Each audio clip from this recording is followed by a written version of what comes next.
Good morning, good afternoon, everybody. Thank you so much for joining the Pax8 Microsoft Monthly Update. We're super excited to have you here today with us. All right, as always, lots of content coming your way, but I do want to go over the Q&A. So please feel free throughout the session today, put in your questions. We will either answer them on the back end. We've got a great team back here ready to support your questions. Or if we get a lot of questions around that same topic, I'll probably come on and ask them live as our presenters go through some of their content today. So please utilize that feature. We love to have that live interaction, really know what's going on out there with you partners. All right, so for today, we're going to go through some quick intros. We got program updates. We've got Microsoft Direct joining us for security. We've got enablement coming your way. And as always, we do our Pax8 Marketplace update. So I'm super excited with that. And Bandit's going to close us out with some Voyager Alliance updates as well. All right, if I've not had the pleasure of meeting you, my name is Kristen Fahrenbach. I'm your Senior Director of Microsoft Go-to-Market here at Pax8 and your MC of the session. You're going to hear from Bandit, Urvashi, and Alex, all from the Pax8 side today, but that is not all that's on the back end, so big shout out. We've got Deanna and Britton and a bunch of people back here that are going to be answering your questions as we go. And Richie, directly from Microsoft. Thank you so much for joining us. We're going to have him go through some Microsoft security session. So really excited for a ton of content coming your way. But let's go ahead and kick it off. Typically, we have Ashley cover these. But today, we got a special guest that is going to cover program updates. Bandit, thank you so much for joining us. Thanks so much for having me, Kristen. I know I'm not Ashley, but I'm going to try really hard to fill her very big and fabulous shoes and deliver some great program updates for today. Right out of the gate, first I want to talk about the partner-to-partner transfer tool. Microsoft released the P2P transfer tool to move NCE subscriptions mid-commitment between different providers. And since its launch, Pax8 has had our inbound process for us in pilot phase, meaning that partners would have to request this functionality from their account teams if they wanted to use the partner-to-partner transfer tool to transfer those subscriptions. Effective November 1, so as of last Friday, partners no longer need to request the SKU to engage in the process, and you can now find this partner-to-partner transfer tool SKU right in the marketplace. It's a $0 SKU that you can purchase yourself and get the process started without that extra step. So partner-to-partner transfer tool is generally available for anybody looking to transfer subscriptions into Pax8. So excited about that. Next, just wanted to bring back some CSP data quality enhancements. Pax8, we've been seeing an increase by Microsoft of audits of partner center information. So just to help while you're going through this process, just please ensure that your global admin is checking partner center notifications via the Action Center regularly, and ensuring that your CSP enrollment, that your partner organization CSP enrollment is always in good standing. Please remember that to keep any legal information up to date, and if you need to make a change to any legal information, just making sure that your organization is prepared to submit any supporting document needed to pass the audit and update that information. So if you have any questions on any of this, the audit, please contact Microsoft support directly. Unfortunately, Pax8 cannot offer any support just because these are compliance reasons set directly by Microsoft, and Microsoft runs the audits directly themselves. So if you do have any questions or run into any issues, Microsoft Direct Support will be the best path here. Now, just wanted to bring our Microsoft AI Cloud Partner Program updates back up. For those of you who have heard or may not have heard, back in August, Microsoft had announced that they would be depreciating their legacy silver and gold benefits along with Action Pack and Learning Action Pack.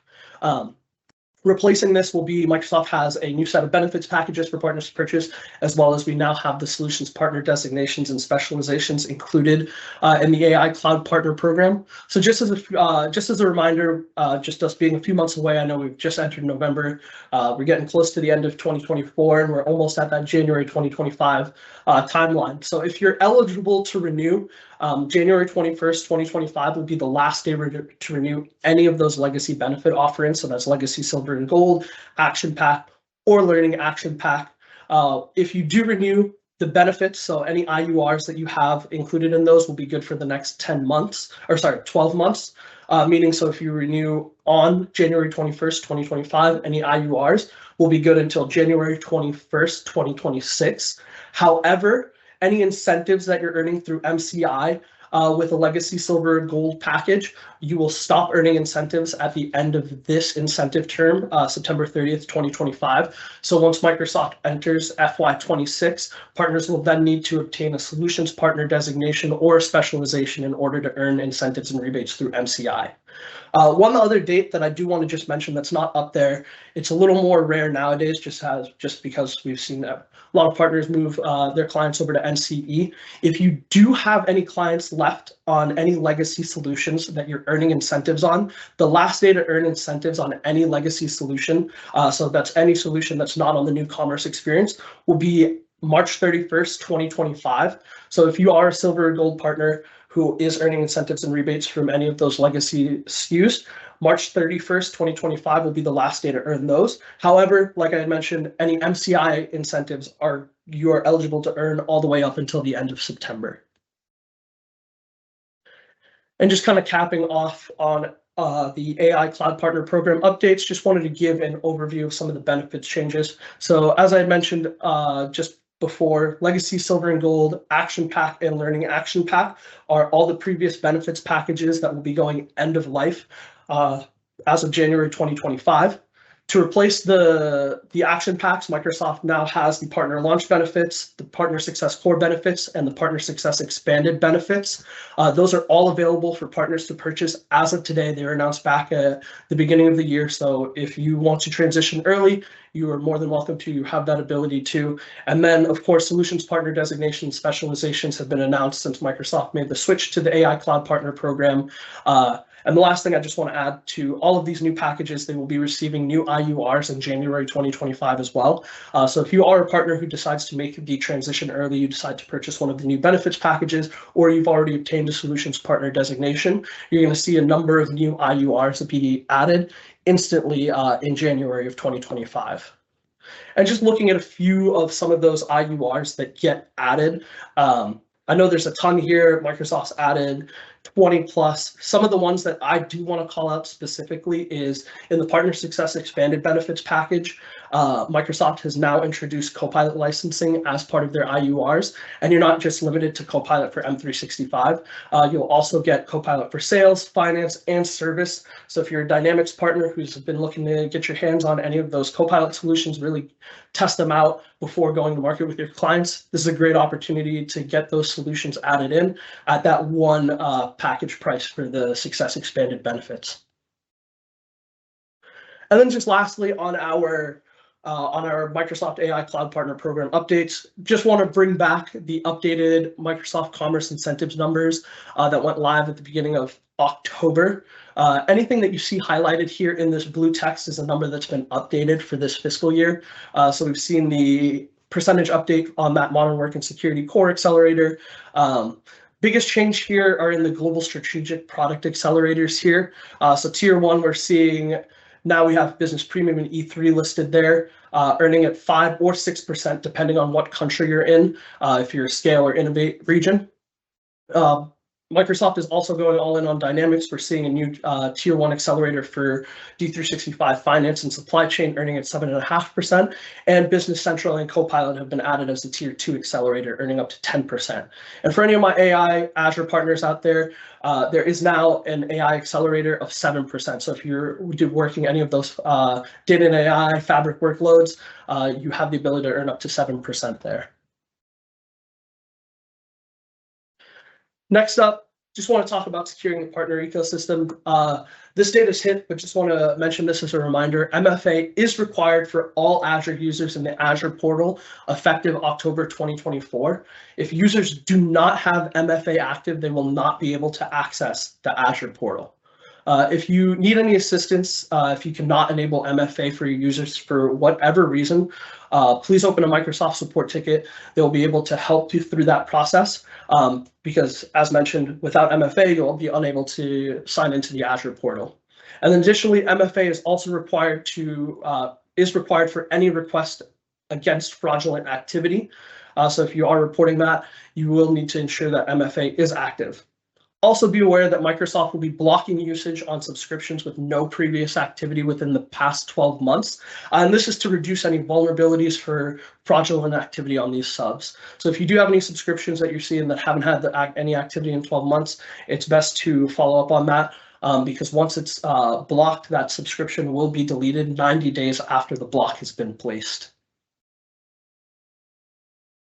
Hey, Bandit, real quick. Yeah. Do you mind? Can we go back to the slide with the partner transfer tool? I know we're getting a couple of questions on this in particular, but some people are saying they didn't quite get a chance to really go through the slide. So let's leave this up for just a second. But one of the other questions that we are receiving, sorry, scrolling through, lots of questions coming in. We are doing our best to answer these as quick as we can on the back end.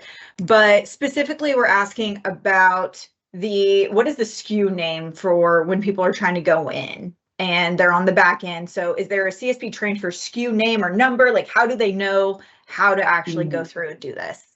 Yes, there is a SKU name. I want to say it's partner to partner transfer request, but let me once I finish presenting here, I can pull up that name and drop that in our Q&A window shortly for the name of that SKU.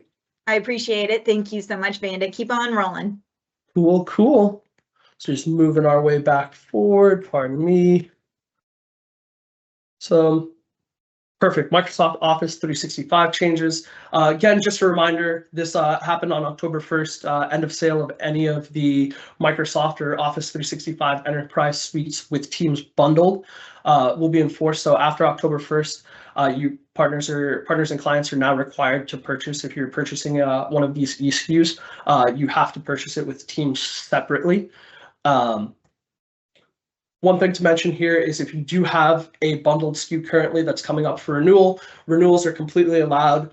You can make that renewal and still keep the bundled SKU. If you're also going through the partner-to-partner transfer process, if you're bringing over a bundled eSKU plus Teams over to Pax8, as long as you go through the transfer-to-transfer request, you'll also be able to keep that subscription as well.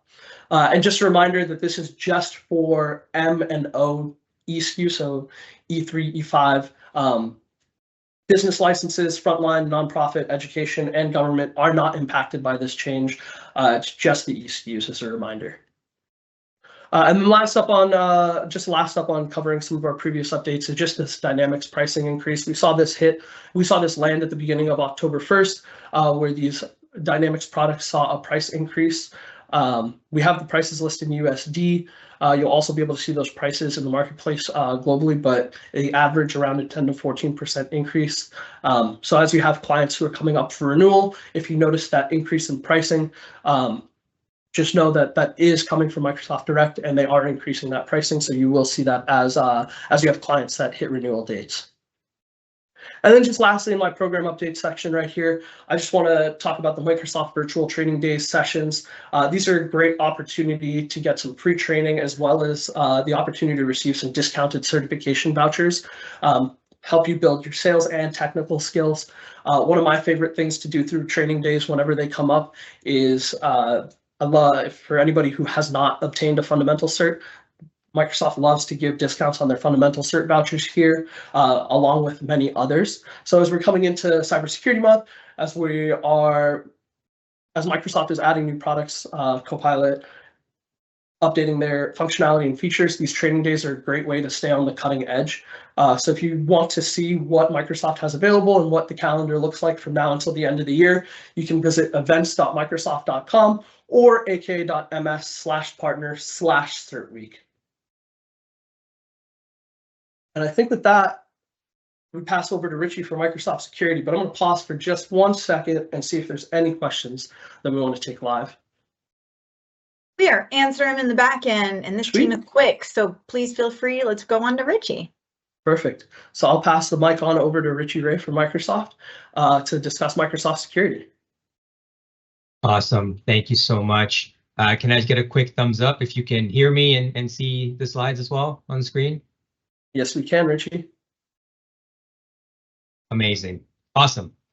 Well, Pax8 team, thanks for having me, and so thrilled to see the number of partners and the engagement that you have on a monthly basis. And of course, there is a lot going on in the world today. There's a lot of priorities that Microsoft throws at its partners, and of course we have in partnership with Pax8. And one of those priorities happen to be security. In fact, if you were to ask anyone internally or even in the ecosystem, hey, what are the top 2 priorities for the business, or just even globally, you would say, hey, AI, and then in parallel, it would be security. And in fact, in a lot of cases, they go hand in hand.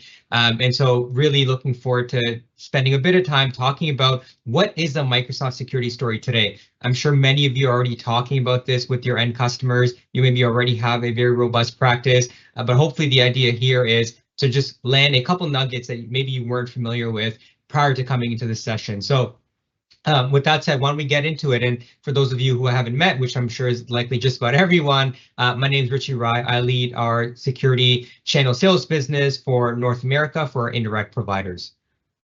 It's always good when we get into security to start with the landscape. And what we have seen in our digital defense report, which is a report that we, Microsoft, release annually, is the speed, the scale, the sophistication of attacks is just growing exponentially. I mean, from the time that we have a victim that has their data compromised to the time the threat actor gets access to private data is just over 60 minutes. We've seen a 10x increase in password attacks per month, per year, from 3 billion to 30 billion. And last but not least, when you think about the sophistication, when you think about what's happening from a geopolitical landscape, you see that the number of threat actors and nation states that are also engaging in the cybersecurity industry and ecosystem has grown significantly, to the point where we're now seeing a 100 or 33% increase, and that has resulted in an extra 100 threat actors that Microsoft is now tracking.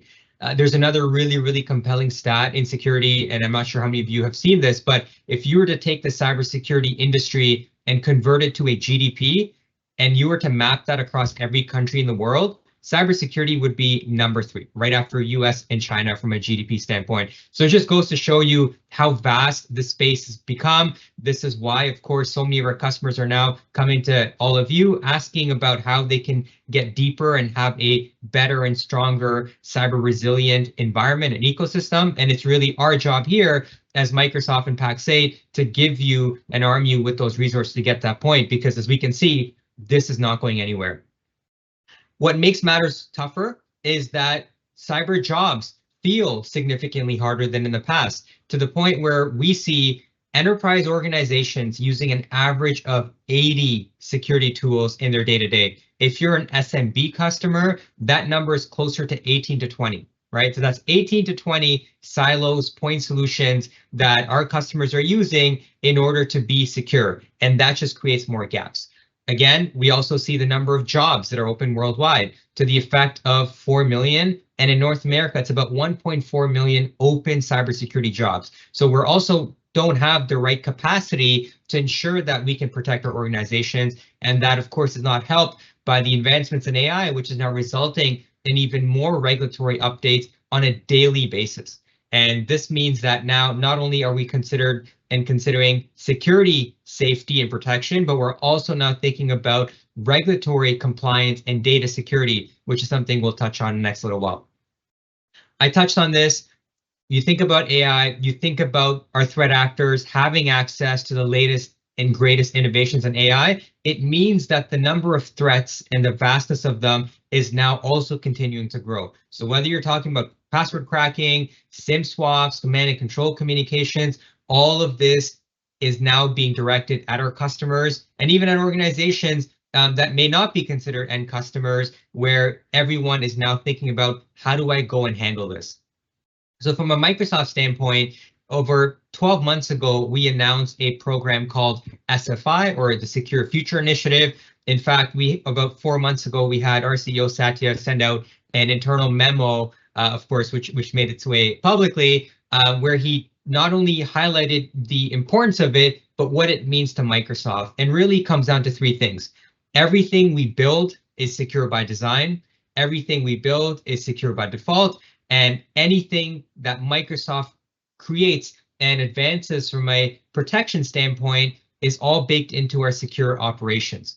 And what this means is not only are these words, on a slide in this case, but Satya, all of us at Microsoft, and even the board of directors are actually paid now on the success of SFI. And we've never seen anything like this before. So it goes to show that, hey, we started out as a security vendor, but not only are we now calling it priority number one, we're embedding it into every single thing we do. And I think the Pax8 team can recognize this as well. Even when it comes to something as simple now as sharing documents with our partners, everything is just flagged confidential by default.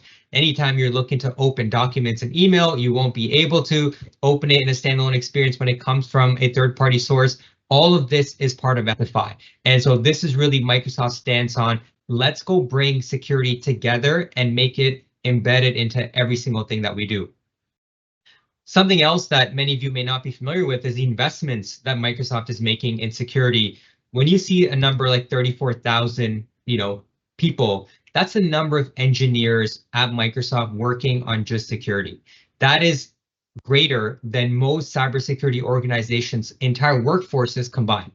And this goes to show that, hey, not only are we committing to how we go build it and how much we're building, but we are really dedicating our resources. In fact, more than 10% of the company size just focus on how we go build and design security products. Of course, our partner ecosystem continues to grow. We're at about 15,000 partners and consistently growing when we think about those that can deliver security services and products. And from an R&D standpoint, we've seen the investments in AI across all the top tech companies, but that's not limited to only AI. Microsoft is committed to over $20 billion over the next 4 years in cybersecurity R&D. And again, this all just goes to show that Microsoft is looking to be very serious when it comes to not just landing products, but also how we embed security into everything that we do. And of course, none of this is possible if our customers are not realizing value and seeing the impact of the technology that they're betting on. And so whether you're talking about Gartner, Forrester, IDC, Microsoft's on the top right on significant number of reports that are focused on security, identity, and compliance. And that's really something that you don't see with any other vendor, because everyone has to bring how we work better together with other vendors story. And that, of course, is one of the areas where Microsoft wins a ton. So with all that said, why Microsoft security in 2024? Number one, you already saw the depth in the ecosystem as well as the breadth, not just internally, but even across our partners. I briefly mentioned this, but when you think about security, there's a lot within it. There's cloud security, there's data security, there's endpoint security, there's application security, there's cloud app security. There's a lot going on, and no one in the industry is able to bring it all together in one solution except Microsoft. And so being able to tell our customers that end-to-end story where you are investing on and betting on a platform that is built from the ground up tells a very different story than maybe what you're used to seeing in the ecosystem today. And that is, frankly, one reason that we win. Another one that we're just starting to hear more and more in the channel space. I know our bread and butter, of course, is going to be, hey, how well and how good are we at landing the upsell motion, right? Which I think we're really, really strong at. And there's a ton of profitability to go around. But how about profitability on services? When you think about Microsoft's profitability and incentive programs, a lot of it is geared towards services. And so I'm sure many of you, as you've thought about growing your business on the Microsoft stack, whether it's modern work, Azure security, you're likely seeing that the more pre-sales and post-sales engagements that you're getting into and getting engaged on, the more profitability you see from Microsoft. And that could not be any more true than in security. So there's a ton of profitability to go around, up to 40% on services engagements that you're, of course, adding to your bottom line, which means that you can then pass it on to your customers and have them realize some of that value as well. And last but not least, industry-leading AI. Microsoft is a technology company that's building AI for security, and of course that's Copilot for security. And in the industry today, you see a lot of security companies trying to build AI. So when you think about the richness in data, the richness in telemetry, and just the breadth and depth of it all, it's hard to compare. And it's for that reason that we are also seeing an uptick in Copilot for security. So I'll touch on that briefly in a little bit. But collectively, this is the Microsoft security story in 2024 and why you'd want to build a practice on it. And again, I think just about everyone on this call can agree this was never true ever before, right? Whether you're talking about profitability or product realities or just the investment going into it, we're really at an interesting time in a really good way, and we're here to stay. So with that said, the next logical question is, well, what is Microsoft security? I've heard Defender, I've heard Entra, Intune, where does it all fit in? Well, when you think about the Microsoft security stack, you can think about it as broken up into S, C, and I, S being security. So Microsoft Sentinel, Microsoft Defender, right? And that includes Defender for M365 and Defender for Cloud. That is what we call threat protection. That's going to be core security. Then we have what we call Microsoft Purview, which is data security. And I would argue that in all the conversations I have with end customers and with partners, many of you, this is the #1 conversation with our customers, because every customer we talk to about Copilot, we cannot go do that without having an effective conversation around data security. How well are we landing that data security conversation today? Is a rhetorical question I'll leave out there, but this is something that we're just seeing continue to grow because our customers are looking to adopt AI and they can't do so effectively without embracing data security. And then you have the underpinning to the entire stack with Entra and Intune, which of course is the starting block for security. And we need to ensure that our device management and our identities are protected. And it's only then we can go and consider protecting everything else. The one other question that we get all the time, and I think it's addressed on this slide, is, hey, Microsoft security is only good for Microsoft. And I would say that's incorrect. Whether you're on a multi-cloud environment, whether you're using Android, iOS, Linux, any form of open source, or regardless of the type of AI that you're leveraging in your organization, Microsoft security and the protection within it extends into all of them, right? So hopefully this gives you a clear picture on what it is.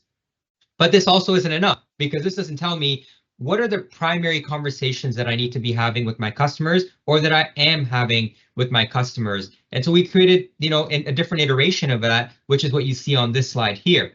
When you think about the prioritized sales play, so when it comes to how we pay out partners, when it comes to incentives, when it comes to the pre-sales engagements we have available, all of it can be fit into these 4 buckets. And this is really, if you were to take every conversation around security that are high priority for us this fiscal, you would map it into 1 or more of these buckets, and 4 in total. So of course, the first one is core security, which is all around EDR, right? Any customer thinks about security solutions, they start with endpoint security because that is a strong attack vector that a lot of threat actors go after. So how do we go and ensure that we're protecting endpoints? And this is, of course, a strong value prop with Business Premium and Defender for Business. And again, I think many of you are super strong in this area. Then as customer maturity increases, and now you're talking to customers now considering AI, well, this is where, as I mentioned, you're talking about data security and governance, and this is where you're talking about information protection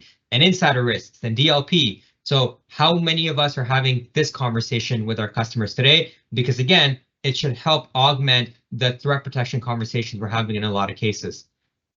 Last but not least, SIEM and XDR. This is what we call advanced security. These are customers that are not any longer thinking about just protecting their endpoints. They're thinking about how their data, their application, their infrastructure, their cloud apps are all protected in the age of AI. And this is where they need a SIEM solution and a true native XDR solution. This is where Sentinel and Defender for M365 really come together to tell a very strong story. And this, in other words, from a licensing standpoint, is E5. So this is really the customer lifecycle from a maturity standpoint of the security solutions available. And then the one that underpins all of it is cloud security.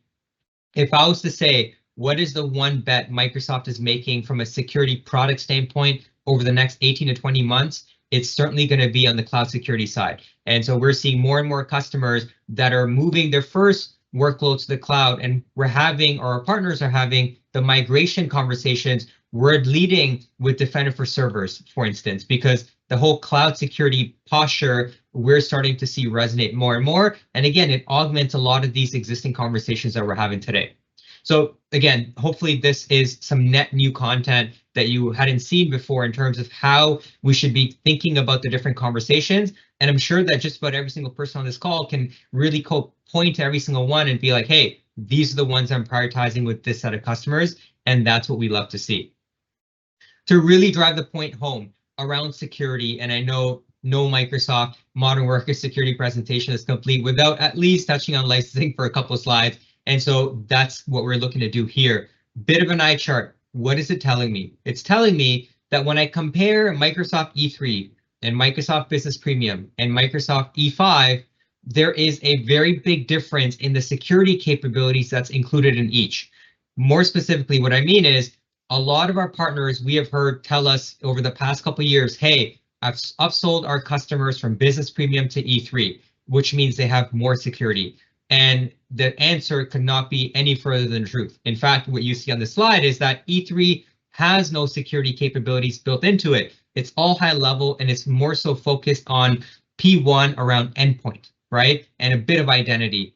Business Premium, in fact, as you see on the slide, has significantly more security capabilities than E3, right? So the one huge motion that we have as of right now is going and talking to every customer that's maybe coming up on an E3 renewal to understand what other security solutions are you using? Because if you all remember, I mentioned there's an average of 18 point solutions that our SMB customers are using in security. Guess what? If they're using E3, it's very likely that they have 10 or 12 other solutions that they're using to get security done in their mind. And clearly, it's not happening the right way because now it's just creating more risks in their organization. So what we're looking for when a customers are talking to us about, hey, I need advanced email security, I need advanced identity security, it's going to be our E5 stack.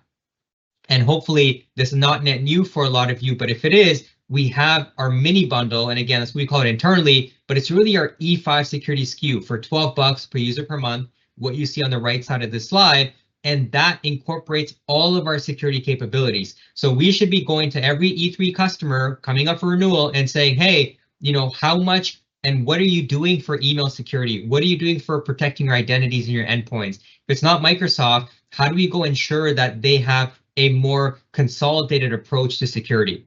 And hopefully this kind of does that justice. Another way of showing the same E5 security SKU is that if you were to take all the add-ons and add them up, you're paying about 28 bucks. Instead, you can consolidate, just get E5 security, and that saves you approximately 60%, right? And as you can see on the right side of the screen, it has the end-to-end security. What does this mean from an attack kill chain standpoint? Because that's another question we get quite a bit. This is an example of an attack kill chain. This is a phishing email that comes in all the way to your endpoints, your devices, your domains getting compromised. And as you see here, through the entire attack kill chain, you see the Microsoft security capabilities that intervene and interject to effectively stop that, right? And this is what you're effectively getting when you consider E5 security. So I'd like to show this visual on the back of some of the licensing slide because it really brings it together.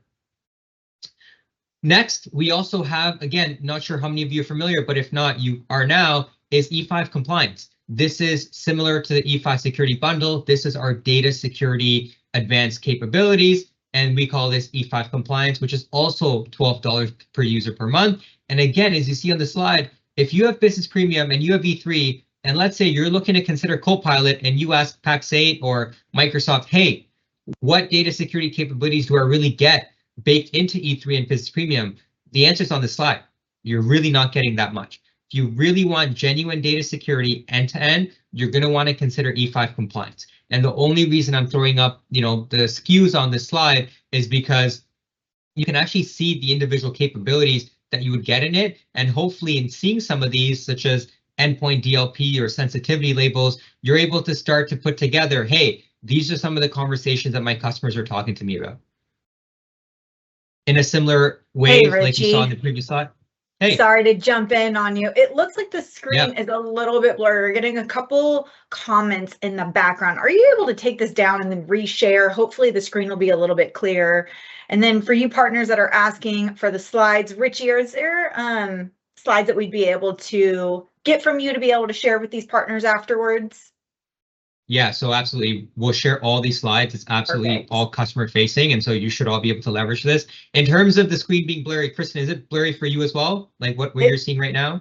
It is a little blurry on my side. So I was wondering maybe if it's just the share, if we're able to take it down for a second and pop it back up. Yeah, absolutely. Let's give it a try.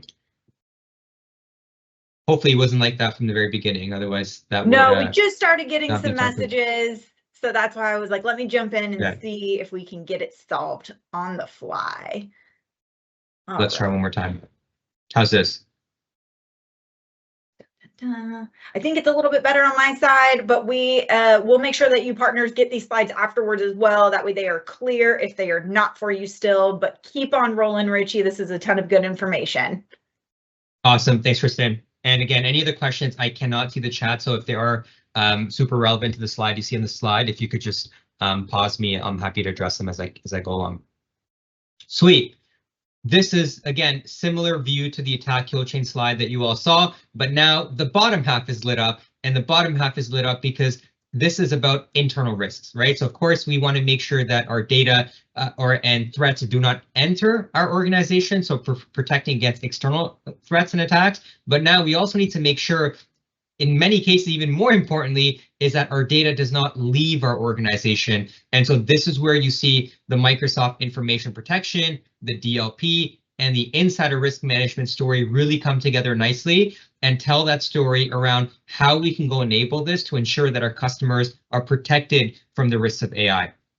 And again, we have a deep dive on data security and purview. I know the Pax8 team has access to a lot of this content as well. Happy to do a double click on this at a future session if this is an area where many of you feel like you can have conversations to unlock opportunity with your customers, but maybe don't have all the content and the enablement that you need. So on top of all the amazing enablement, of course, that Pax8 is setting up, we can also set up separate and dedicated purview sessions as needed, because we're genuinely seeing this open up significant amounts of co-pilot opportunity as well as security opportunity. And as you can tell, a lot of this stuff, modern work and Azure, security is the underpinning to a lot of it, right? And it's what brings it together. So want to make sure that you're all equipped to have the right conversations.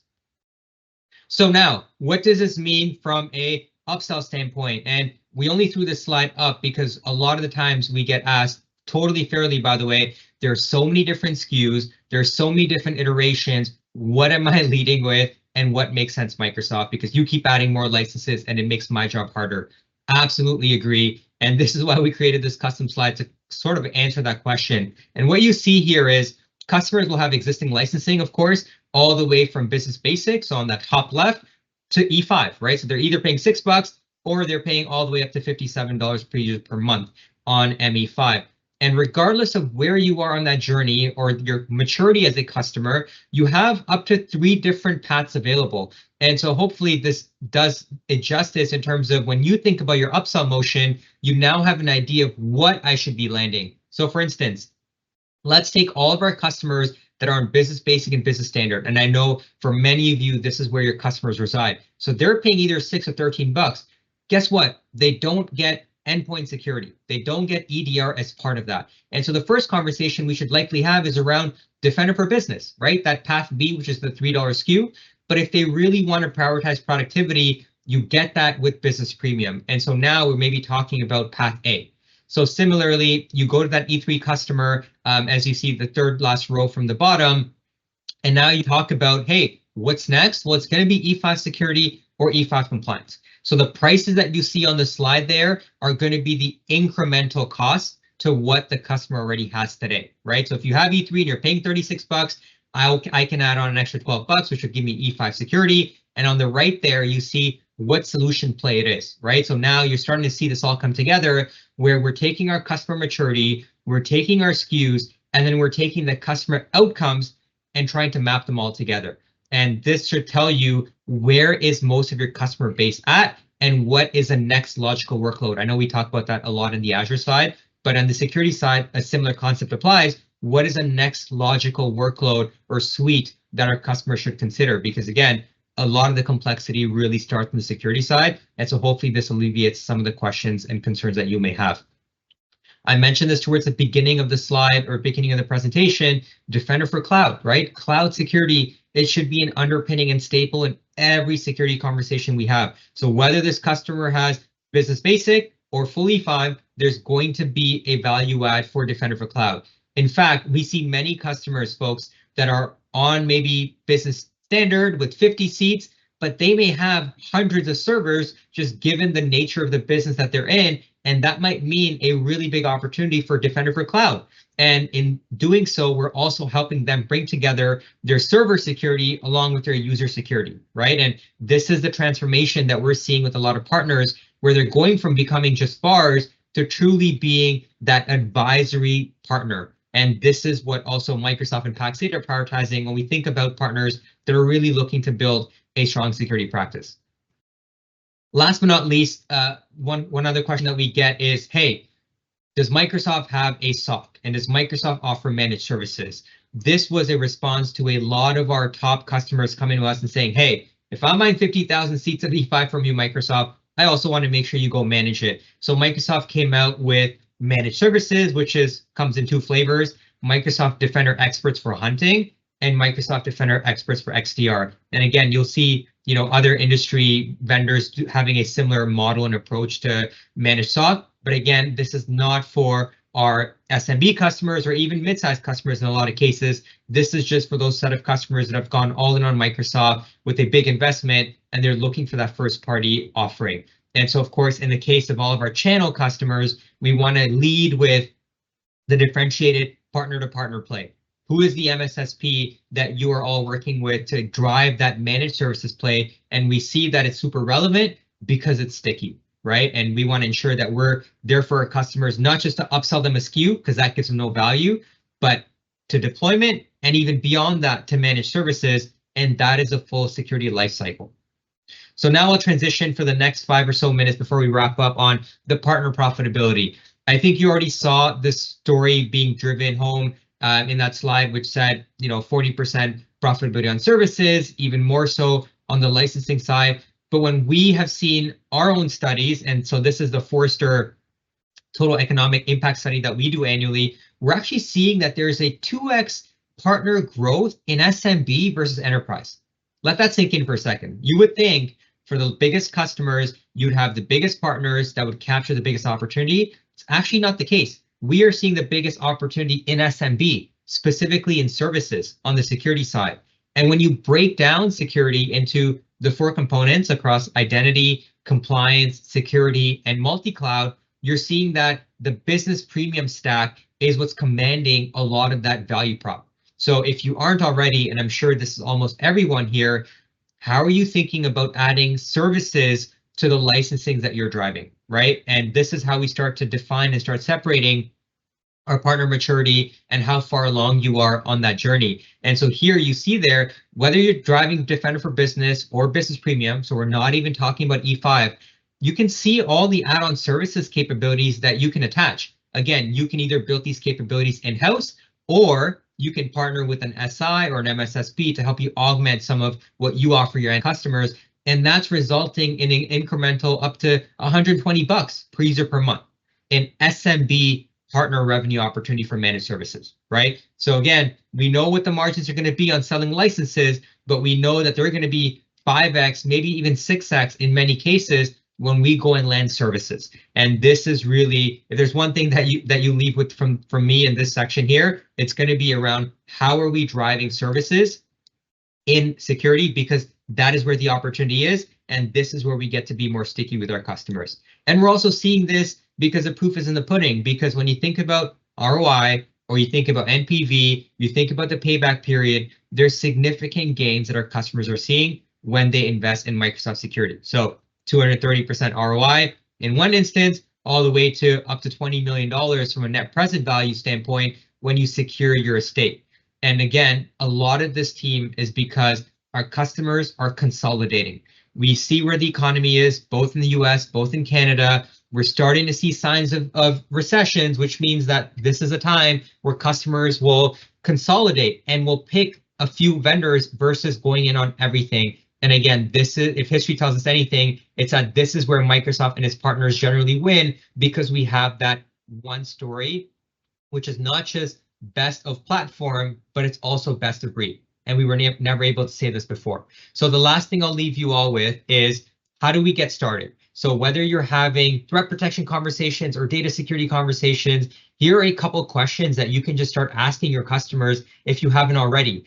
And the likelihood is, because again, I've done this exercise myself many times, a lot of the times the answer is just no, no, no, no, no, I just don't know. And this is where they're looking for more guidance. So let's go help them. Let's go find what that next pre-sales engagement is going to look like with our customers. And because we're in the channel space, leverage Pax8 and all the programs that they offer, work with us, and let's go build out one-to-many engagements that allow you to help all your customers, or many of your customers at least, step up and improve their security posture at once. And so this would be a set of questions that all of you, whether you're an MSP or you're an IP or Pax8, you'd be able to ask some of the customers. And if you want to get even deeper for the technical audience, so let's say we're talking to the security architect or the cloud security engineer, what are some things that they care about and how do I uncover the opportunities? So this is where I'll start asking questions like, hey, do you know how many resources you have in the cloud?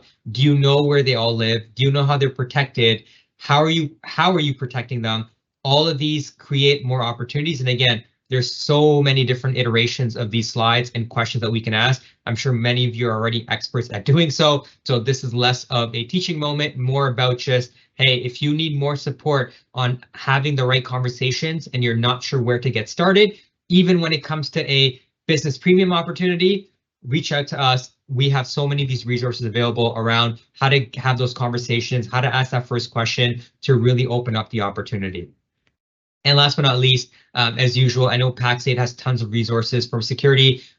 There's a ton of Microsoft first-party resources as well. So when you think about threat protection, so Defender, or you're looking to get details on Sentinel or Copilot for security or Purview, there's a ton of resources, including pitch decks, demo environments, one-pagers, different blog posts. And so hopefully a lot of this is valuable, and absolutely we will be sharing all of this with you all. And so hoping that you can take advantage of this. And the one thing I always say is, please never ever create content when you're landing Microsoft security value props, because we have all that available. We'd love for all of you to spend all of your time on driving impact and value with your end customers. You shouldn't have to worry about building content because we have all of that for you. And so we'll pass this deck along obviously with all the resources that you see here. And hopefully you're now all equipped to have even a 10% more effective conversation with your end customers when it comes to security. And as always, any other support that you need, please reach out to your Pax8 team. And of course, they'll get in touch with us as well to make sure that you're supported in every single way. Thanks for the time, folks. Excellent. Thank you so much, Richie. All right, I think we're going back over to Vandit. We are. Getting my slides pulled up. Awesome. Thanks so much, Richie. Really excited. I know we covered a lot between program updates and Microsoft security. Just wanted to go through some of our upcoming enablement that we have for this month. One of the things I just wanted to mention right off the bat was this Dynamics Great Plains migration. I know we're still very early into this process, as end of product support and updates for this won't be until September 2029, but just wanted to get this in front of our partners. This migration is a significant step for many organizations. So I just want to cover just a little bit about what it is, why it's happening, and then some of the details of the process as well. So what is the migration, right? Microsoft Dynamics 365 Great Plains migration will be the process of moving from the on-prem Enterprise Resource Planning System, ERP, Dynamics Great Plains, to the cloud-based D365 platform. Dynamics Great Plains has been a reliable ERP solutions for many years, but as Microsoft evolves their technology and evolves their strategy, there is a need to transition to a more modern cloud-based solution that offers better flexibility, scalability, and integration capabilities. So why is this migration happening? There's really several reasons why the migration is happening. One is just that end of life for Dynamics GP. So as Microsoft moves to a cloud-based system, as it comes end of life, and you will no longer receive updates, support, or security patches from Microsoft, if we do pass that date and you haven't made the transition, it does pose a risk to any organizations that use it.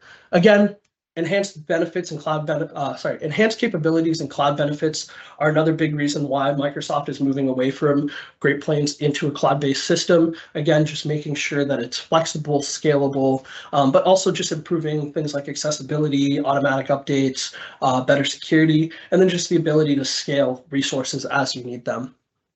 And so all of that to say, when we get to the migration process, what does the migration process involve? And it involves several key steps.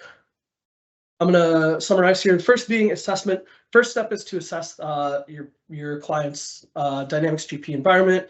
That includes data, customizations, integrations, all of that needs to be migrated.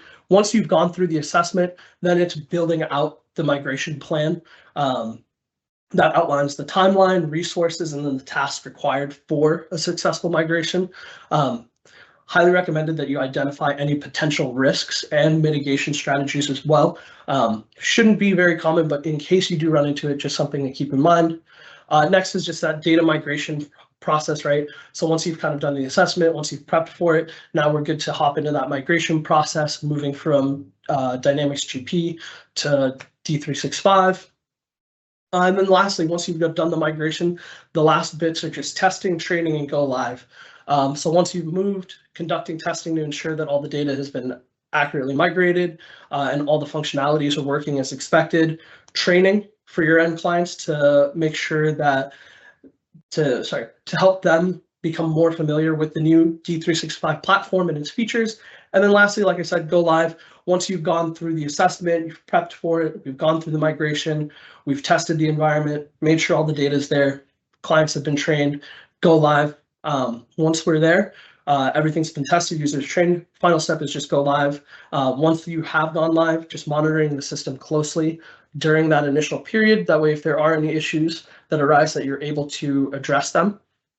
So now that we've covered a little bit about the migration, what it is, how to do it, next piece of this puzzle is how partners should start the process. So for anybody who needs to migrate, kind of the steps to get started. One, engaging with our teams or with Microsoft Direct, just making sure that you reach out to your account rep just to discuss the migration, make sure that you get access to the resources and support that you need. Pax8 has a number of resources, Microsoft has a number of resources, and as we get closer to the date, those resources will only continue to increase. Next is just that migration plan will be so crucial. Just moving from GP to D365, just making sure all of the data has been captured, that you know what needs to be migrated, and timelines have been established as well. And lastly, the last part of that is just executing on your migration plan and then providing ongoing support to your end clients. Now, I know I covered a lot, pretty brief. Like I said, as we get closer to this date, we'll continue to have more updates on this event here. We're hoping next month to get one of our Dynamics experts on just to talk in more detail about some of the migration process here. But for those of you who are interested and do want to learn more, our Pro Services team is hosting a D365 webinar later this month on November 12th. This webinar is really around D365 Business Central and Sales Professional, how you can see new levels of growth inside of your partner organization, but also a great chance if you do have any questions on the GP migration. These are former Brand Boom employees, Pax8 experts, all focused on Dynamics 365 across the board. So great chance to bring those questions there if you do have anything before we get to next month's Microsoft monthly update. And I will drop this reg link in the Q&A for anybody who's interested in registering after this. Next, this one flew slightly under the radar, but I'd be remiss if I didn't mention it. As of November 1st, Microsoft has announced that nonprofit pricing for Microsoft or for Copilot for M365 is now generally available. It's also generally available here at Pax8. So if you do have any nonprofit clients who are interested in using Copilot, that nonprofit pricing SKU is available on the Pax8 Marketplace. You can find it underneath that Copilot for M365 nonprofit pricing, new commerce experience. That's the name of the solution, just up there in bold. One thing to note, if you do have nonprofit clients who purchased the commercial version of Copilot before this nonprofit pricing was announced, they do have to go through the subscription term. But once that subscription term is done, they can then transition to the nonprofit pricing. And also for any of those organizations that do have users already, they can add new users through the nonprofit subscription. So it'll be running twice, but this way, as you have nonprofit users that come to the end of that term period, they can move from the commercial Copilot pricing to nonprofit Copilot pricing. The other thing I just want to add there is we're always running our Copilot enablement sessions. We do have sessions listed from now until the end of December. I do want to call out 2 brand new offerings that we have here in November around using Copilot for nonprofits on November 13th and on the 21st. Each one of these is about an hour and a half, and it's actually a 2-part segment meant for you, our partners, but you can also bring any of your nonprofit clients as well. So if you do have any nonprofit clients that really want to see the power of Copilot, how they can use it to accelerate some of their processes, or even just refine some of their processes, it's a great opportunity. We'll be sure to drop those links in the chat window as well for you to register for. So highly recommend it. Those are great, along with all of the other options that we have available. Next, I know we're in November, we're here in Cybersecurity Month, so I'd be remiss if I did not mention all of the cybersecurity training that we do have coming up. First, right off the cuff, is we do have our Modern Work Bootcamp happening tomorrow and Wednesday. So if you haven't registered, we'd love to see you there. We'll be covering on day 1, we'll be covering a lot of Microsoft security. We'll be diving deep into Entra, Purview, Intune, and day 2, we'll be really diving deep into Copilot, into some of the more vendor opportunities there. Before closing out with the partner panel, as we're known for. What's really nice about this is a bootcamp is a great chance to dive deep into some of these topics, but then once you're coming out of the bootcamp, we do have a whole slew of security-focused hands-on labs for our partners to register for as well.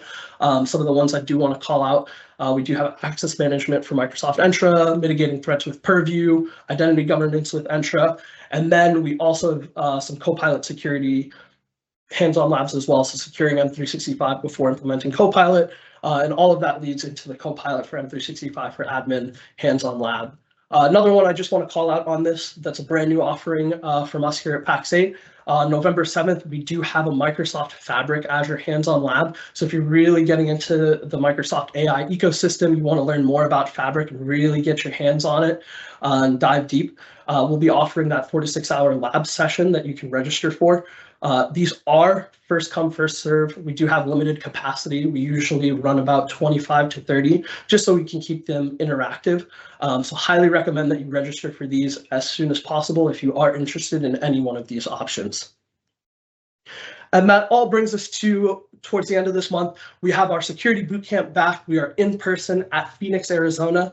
Really excited about this one. This is a bootcamp like we've done no other. This one will be very hands-on, very role-play experience.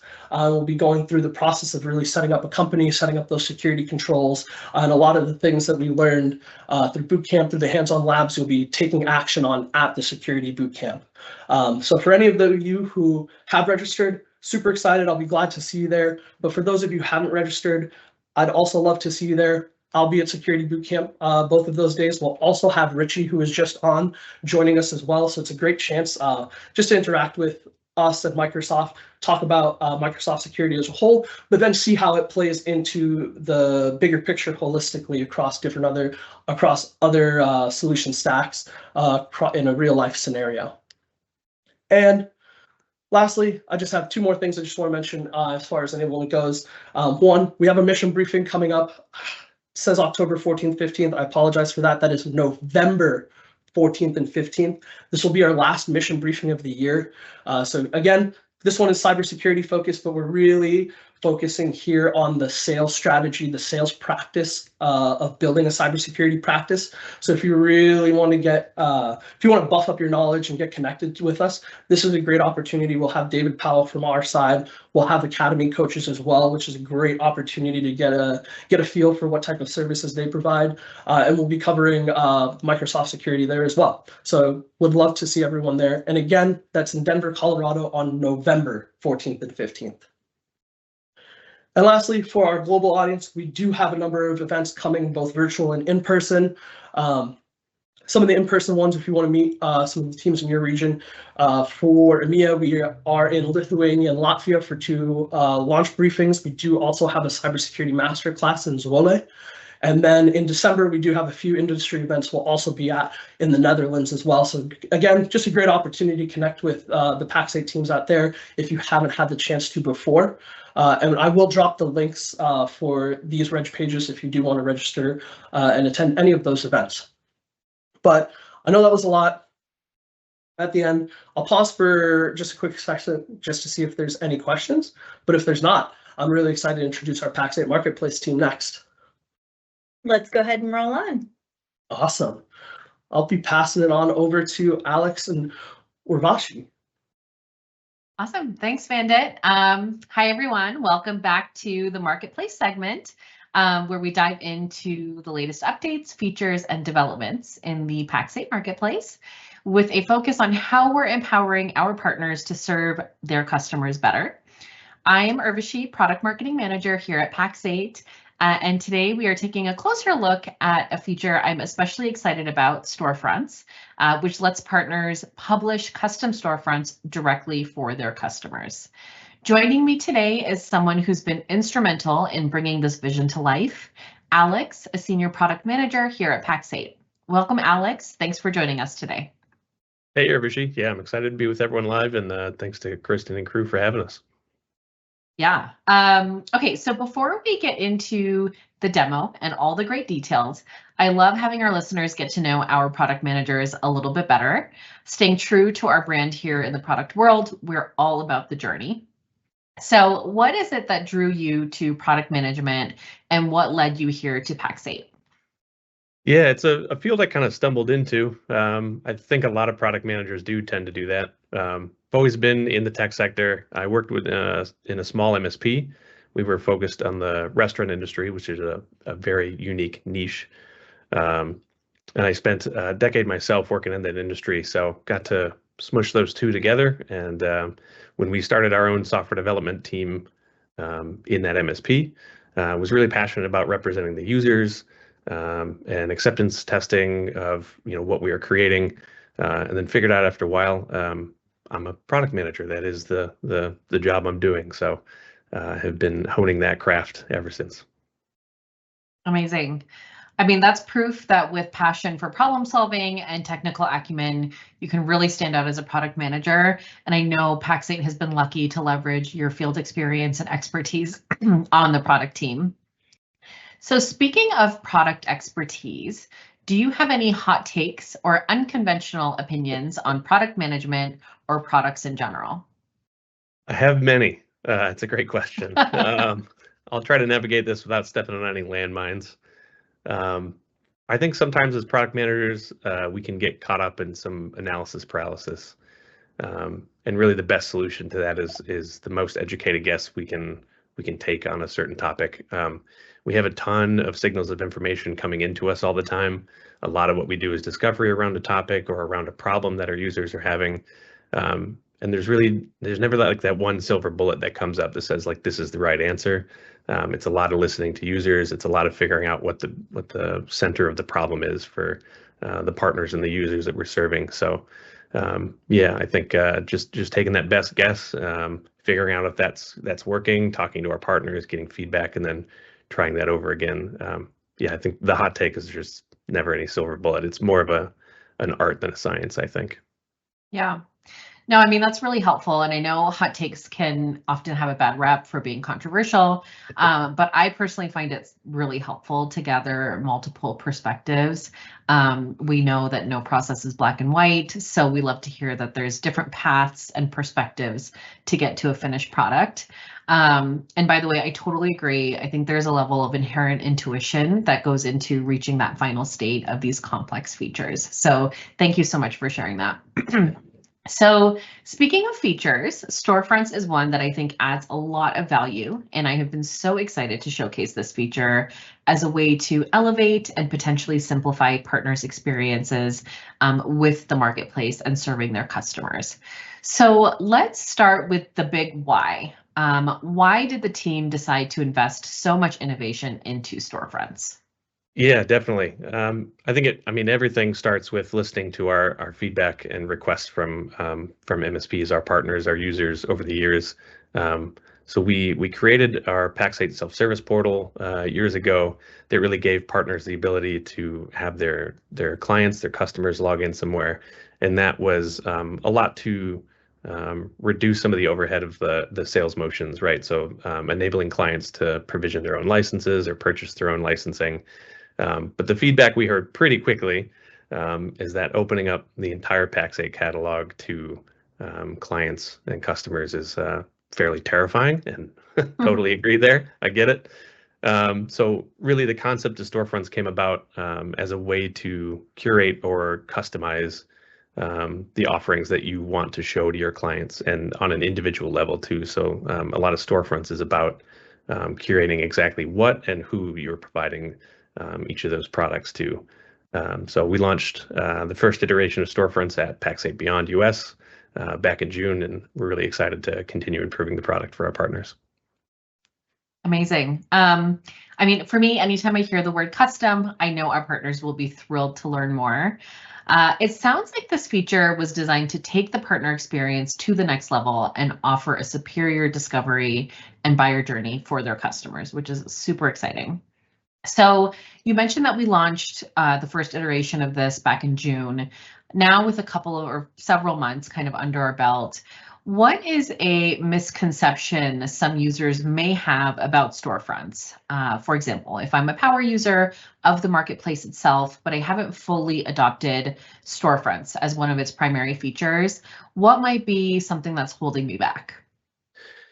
Yeah. I think storefronts maybe can be an intimidating concept at first, and like maybe that's the place to start, right? So there's a lot of functionality available to partners, and without having a full strategy in mind, it can be maybe like a scary product to broach. Yeah, that's totally fair. In that case, I know that you're planning to kind of show us some features and dive in, but what would you suggest to a reluctant user who's kind of experiencing some of those hesitations? Yeah, what I would say in response is just get into the product and start trying it out, right? Run your own tests. Find a client or two that is maybe like a co-managed IT environment might be a good place to start. Handpick those and start with the product. Find some early adopters. We have a lot of guardrails we built in place. We'll talk more about a couple of those features. But yeah, starting with somebody that's trusted, I think is a good idea. I mean, I love that idea. I think conducting some field testing and have partners kind of build your own case studies to fuel further adoption of the feature is a really great way to approach this feature specifically. Right. Totally. Yeah. Those couple of options that we have, those guardrails in the process are there to enable partners to feel a lot better about that, right? So first and foremost, there's the order approval option for each client. So if you want to retain the ability to approve any order or license that comes through a storefront, you can do so with the order approval option on the client details page. And then we also have a feature called hide prices. So if you want to turn off the ability to actually make purchases in a storefront and want this to be more of a catalog of the offerings that you have as an MSP, they can click into the storefront, they can still read the details. Richie was just talking about E5 compliance and like how much complexity there can be in some of those licenses, and being able to show that product card and the license details to your clients in a storefront, even without the ability to purchase it, can be really powerful. So we've got all kinds of options there. Yeah, that's great.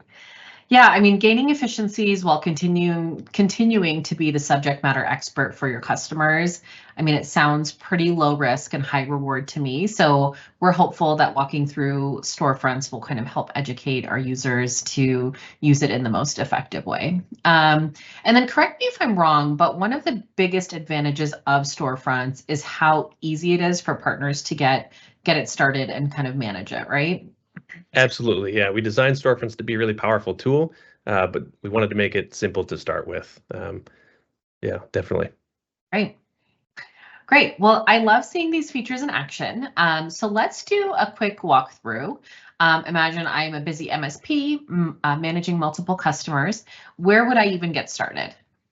Yeah. So on the left hand side here, we're the first navigation item under Sell. So if you go to Sell and then Storefronts here, you'll hit your Storefronts homepage. If you have not created any storefronts yet, we give you kind of an FAQ page with some links to some documentation, what you need to get started. But the first option to get started there is just to create your first storefront. Again, we heard Richie talking a lot about security, so I think that's apropos here. We can make maybe like a specific Microsoft security storefront. Create that storefront, and then that will take you directly into the storefront editor UI here. So this is where you'll actually kind of curate and swap out the products that you want. So if we wanted like a E5 compliance, as Richie was talking about, we can select that product, replace that, and then we have listed there all the features and benefits, the price, starting per user, and then also have some embedded YouTube content for your clients and customers to see as well. So yeah, getting started is pretty quick and easy. Yeah, and we have a question in the chat. I don't know if this is something you can address now or later, Sure. But one of the questions is, will clients have access to prices? Do we have protection? Sorry, I just lost my place. Do we have protection from clients looking at the storefront to see other partners pricing in the same region we are? For sure. Yeah, we were super cognitive of that when we were going through the building process of storefronts. We do have that hide pricing option. So for each client, as you set them up in the self-service portal to see storefronts, you have the ability to turn off the pricing there. And that will provide them the storefront. It won't show them the pricing of those products, so that you don't have to be concerned about that price shopping issue, and can promote some conversations around those products instead of just, like blatant price shopping with no control over that. If you do turn off the pricing option, your clients can no longer purchase directly from the storefront. But if they go through that motion of clicking the product and want to learn more about it, clients can request a quote from our partners. That will go straight into inbox. You'll be notified that somebody has clicked on a request a quote in the product itself. So that's a nice hot lead for any partners there. Yeah, that's great. And then another question was just kind of asking, and this might be an opportunity for us to step back a little bit and give like a bigger picture, but Sure. Can MSPs create such storefronts? So the intent is that the MSP is the one that is going to be creating the storefront for their customers, correct? Yeah, that's correct. That's correct. Yeah, you're creating these storefronts from an MSP or a partner level. And then when inside each of those storefronts here, if you go into editing here, we have a client segment that we can set up here. So once you're in here, you can either select a dynamic segment, which will say like countries and industries that you want to serve these to, and then that will show you the list of clients that you're providing this storefront to, or you can select the exclusive segment type, and that will let you handpick exactly like one or two or however many of your clients you want to provide this storefront to. So this is directly from an MSP or a partner level down to your clients. Great. Excellent. Well, it sounds pretty intuitive. So once the storefront is live, customers can then log in and see the storefront that's been published to them. Is that right? Exactly. Yeah. Today, you do need to set up your client users with client portal access in Pax8, which we do have some updated documentation around.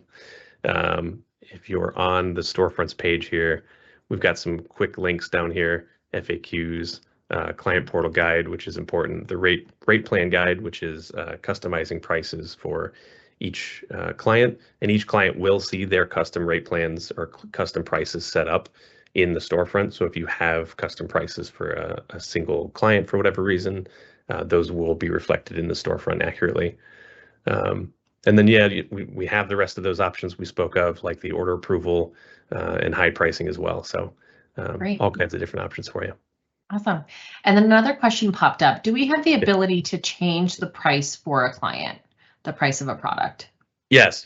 So that it isn't directly in the storefronts feature, but if you go to the custom pricing portion of Pax8, you can change the rate plans for a certain client, for a certain SKU, for a certain product. That's all in the Pax8 platform. We do have some documentation around that, so I encourage everyone to search for that. Maybe we can throw a link in the chat later on to that documentation. But that will change and reflect in the storefronts. Yes. Fantastic. Well, thank you so much, Alex. I'm sure our viewers and listeners will be eager to hear about what's coming next. So what does the future hold for storefronts? Any sneak peeks that you can share with us? Yeah, definitely. We have a long roadmap for sure. We've been getting some great feedback from the early adopters of storefronts and prioritizing a backlog with a lot of those top requests. First and foremost, I think making sure that we're staying in lockstep with the other teams around the platform. So creating some integrations with Opportunity Explorer, our solutions teams, the new custom products work that just came out, quoting, among others, in the platform to make for a lot of those more seamless workflows throughout the entire Pax8 experience. For an example, we're working right now on when you're replacing a product on a storefront and you've been using Opportunity Explorer, your top opportunities on a single product pop up under the search for a product when you're replacing a product to your storefront. So we're giving you those suggestions for products via Opportunity Explorer right when you're creating your storefront, which gives you that little reminder, right? Yeah. Great. Well, that all sounds incredibly valuable. And you name dropped some of the other exciting features that we're going to be highlighting on our show moving forward. So it brings us nicely to what we'll be discussing next month, how you can continue your journey through the marketplace and get into our quoting tool. So that's kind of the next phase of what your experience is post storefronts. So I can't wait to dive into that with the product manager, Chris Weiss, especially with the potential of these integrations that you mentioned. Absolutely. Yeah, Chris and the quoting tool team have been working really, really hard. We'll talk about how it streamlines quoting generation, offering pricing transparency, and integrates with the rest of the areas of Pax8 for those seamless workflows. So definitely stay tuned for that, everyone. Yeah. Well, thank you so much, Alex, for taking us through storefronts today. I think our partners will really benefit from understanding the thought process, the why, and the future potential behind this feature.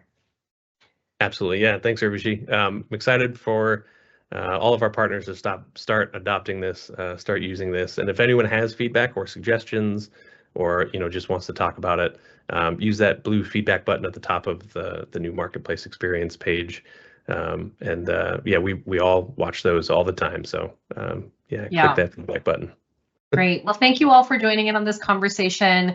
Don't forget to join us next month. Like we mentioned, we'll be discussing the quoting tool and its features, and we look forward to hearing your feedback along the way. Until then, keep exploring and innovating with Pax8 Marketplace.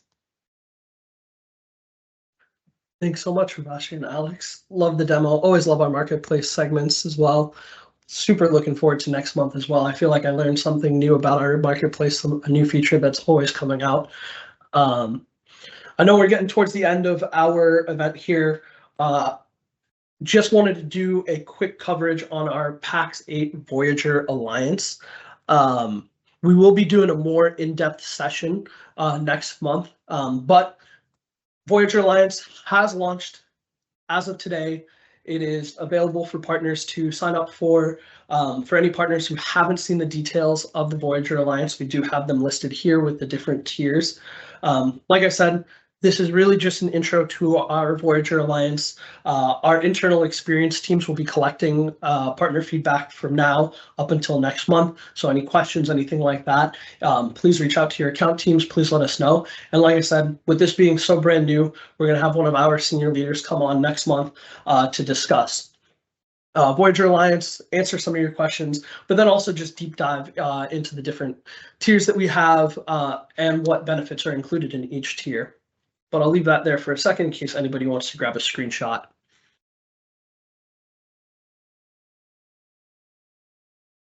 But with that, Kristen, I think we're at the end.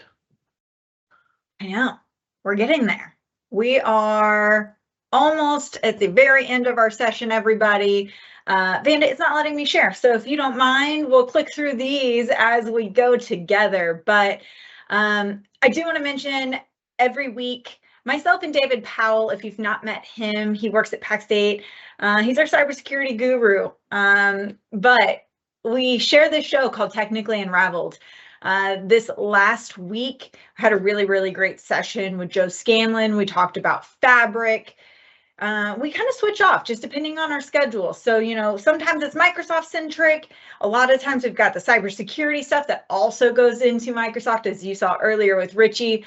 But Technically Unraveled is not the only show that happens weekly here at Pax8. You also have The Game with Matt Lee and Dom Kirby, and you have Academy Live with Rex. You've got just so much content available at your fingertips. So at the same place where we upload these recordings for our Microsoft monthly update, it's youtube.com/Pax8cloud.